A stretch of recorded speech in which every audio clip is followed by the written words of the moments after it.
Hello ছোট্ট বন্ধুরা, তোমরা কেমন আছো? আমি ঋতুপাল।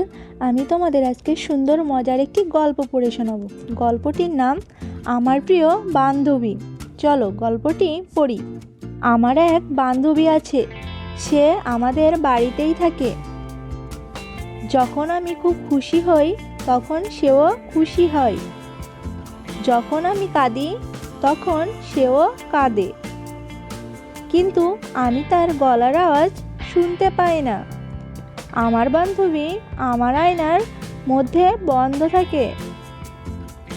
আমি তাকে বলি, বাইরে এসো, আমরা খেলবো, কিন্তু ও আসে না।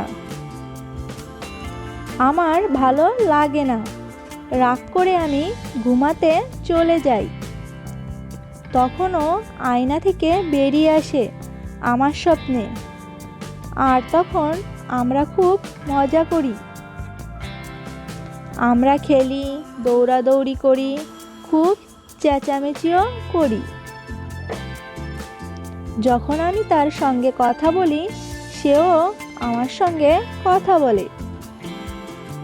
সকাল হলে আমার বান্ধবী আয়নার মধ্যে ফিরে যায়।